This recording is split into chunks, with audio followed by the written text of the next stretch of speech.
복음의 특징은 되어지는 것입니다. 하나님이 하시도록 하나님께 맡기기만 하면 되거든요. 못 맡기면 내가 해야 되는데 내가 무엇을 할 수가 있겠습니까? 은혜로 사는 삶입니다. 쉽게 말하면 되어지는 삶이죠. 전적으로 하나님께서 책임지시는 삶이에요. 하나님의 은혜라는 의미, 정말 이 은혜란 말이 무슨 말인지 아시는지 여러분? 보통 말이 아니에요. 우리가 받은 최고의 축복입니다. 은혜보다 더 큰 축복은 없어요. 모든 것이 은혜로부터 시작이 된 거거든요. 하나님이 우리를 긍휼히 여기시지 않고 은혜 주시지 않았다면 살아남을 자가 아무도 없죠. 이 자리에 있을 수가 없는 겁니다. 그래서 이 하나님의 은혜로만 우리는요, 모든 것을 초월할 수가 있어요. 이 땅을 정복할 수가 있는 겁니다. 하나님의 은혜를 받는다면, 이 은혜를 누릴 수 있다면 우리는 모든 것을 초월하고 모든 것을 정복하고 할 수 있는 줄로 믿습니다. 그러려면 먼저 은혜가 아니면 안 되는 이유, 왜 우리가 하나님의 은혜가 최고의 축복이고 이 은혜가 필요한지, 왜 우리에게 하나님이 은혜를 주셨는지. 은혜 이퀄 그리스도입니다. 복음을 누려라, 그 말은 하나님의 은혜에 모든 걸 맡겨라, 그 말이거든요. 본래 인간은요, 하나님의 은혜로 살도록 창조되었습니다. 그 증거가 어디 있습니까, 여러분? 창세기 2장 16절 17절이죠.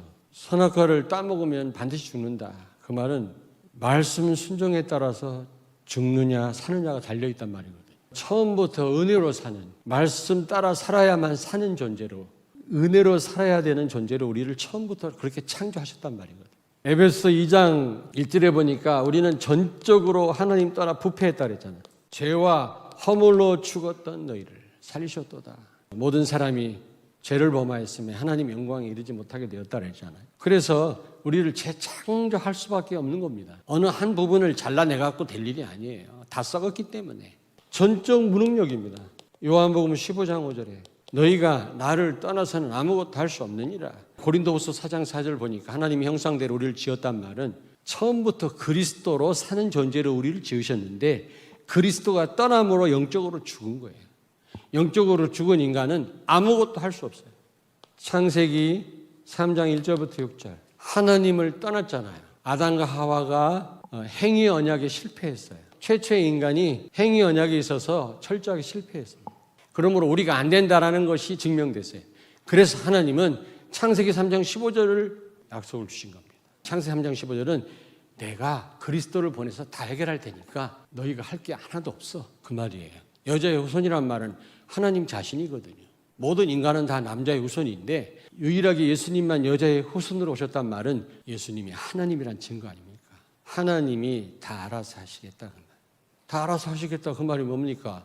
내가 뭔가를 해서 대가가 주어진다면 이거는 은혜라고 말할 수 없죠. 내가 한 것도 하나도 없는데 주어졌을 때 그걸 은혜라고 하는 겁니다. 하나님이 다 해결해 놓으시고 믿기만 하면 된다고 하는데 믿음조차도 하나님 주시는 거예요. 그렇다고 할 때 은혜 아닌 게 있다 없다? 없다. 하나님이 우리에게 은혜를 베푸셨어요.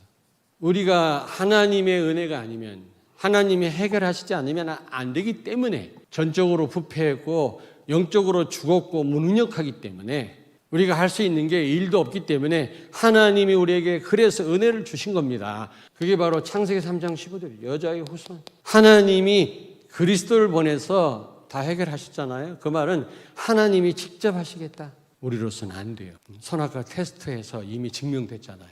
지금도 마찬가지. 성령이 도우시지 않으면 우리는 끊임없이 잘못된 선택을 계속해요.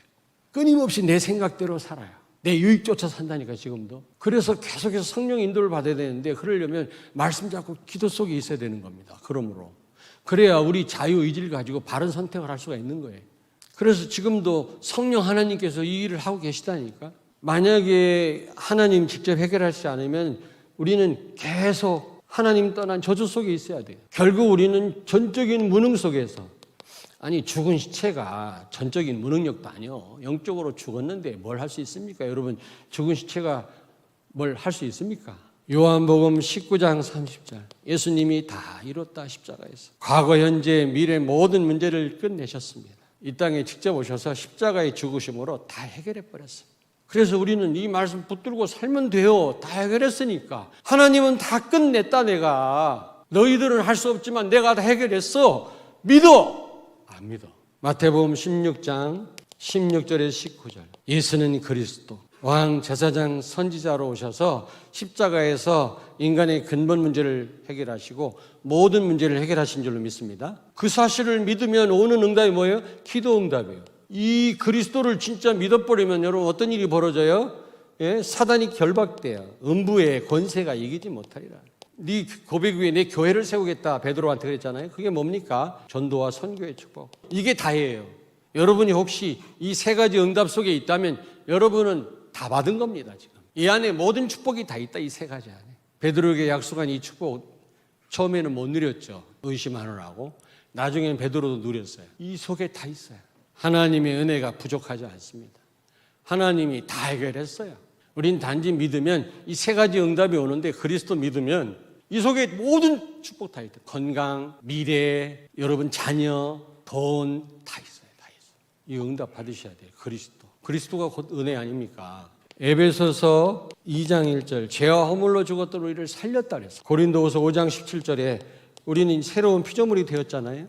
조금 변해가지고 새로운 피조물 된 게 아니에요. 죄인이었던 우리를 좀 바꾸셨단 말이 아니라 죽었던 우리를 살렸다. 완전 새로운 존재가 됐단 말이거든요. 이 말은 무슨 말입니까? 이제 내 삶이 전적으로 하나님께 달려있다. 죽었던 나를 살렸단 말은 이제 내가 주장할 게 요만큼도 없다. 전적으로 하나님 손에 있단 말이에요. 새로운 피조물인 우리는. 왜 죽었던 나를 살렸으면 그 소유권이 어디 있어요? 하나님 손에 있는. 그럼 하나님 책임지겠지 뭐. 고민돼 맡겨버려요. 그냥 하나님 책임지세요. 맡겨버려요. 은혜에 맡기라니까. 자녀 골치 아픕니까? 맡겨. 은혜로 사는 삶입니다.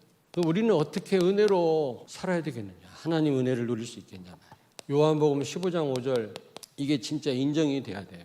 하나님의 도우심이 없이는 그리스도 아니고는 그리스도를 통해 성령이 오셨거든요. 성령의 도움이 없이는 나는 1초도 살 수 없구나. 그렇지 않습니다. 전부 그렇지 않습니다. 까맣게 성령 잃어버리고 내 판단으로 24시간을 달려갑니다. 그래서 하나님은 오늘 저를 통해서 말씀 주시는 거예요. 이거부터 인정해야 돼요. 나는 성령의 도움 없이는 기도 없이는 말씀 없이는 1초도 살 수 없다. 그리스도가 아니고는 1초도 살 수 없다. 이거부터 인정해요. 그래야 여러분이 은혜의 모든 걸 맡기게 돼요. 은혜로 사는 삶을 살게 되는 겁니다. 요한복음 15장 7절 너희가 내 안에 거하고 내 말이 너희 안에 거하면 무엇이든지 구하라. 무엇이든지 원하는 대로 구해라. 그리하면 이루리라. 여러분이 하나님의 은혜를 구하면 무엇이든지 은혜를 구해라. 은혜로 사는 자들인데 하나님의 은혜를 구하면 하나님이 다 이루어 주시리라 약속했어요. 여러분 갈라디아서 2장 20절 예수 그리스도로 사는 삶입니다. 예수님이 주인 되시는 거죠. 그 말은 무슨 말입니까? 다 책임지겠다 그 말이에요. 여러분 가정의 주인이 예수 그리스도 맞습니까? 다 맡기세요. 여러분이 이 결과에 상관없이 정말 주인이라면 다 맡겨야 돼요. 결과가 좋게 나오든 안 좋게 나오든 그 주인이 알아서 하는 거예요. 안 좋게 나온다고 낙심하고 실망하잖아요. 주인이 그렇게 하신 거라니까. 수대반 보고 죽으라니까 죽었잖아요. 우리는 주인으로 고백하면서 내 뜻대로 안 되면 막 실망하고 시험 들고 난리 납니다. 결과에 상관없이 우린 정말 주인 되신 그리스도께 맡게 될 줄로 믿습니다. 그게 바로 은혜로 사는 삶이에요. 에베소서 2장 8절 9절 우리가 하나님의 은혜로 구원받았어요. 하나님의 선물이라고 그랬어요.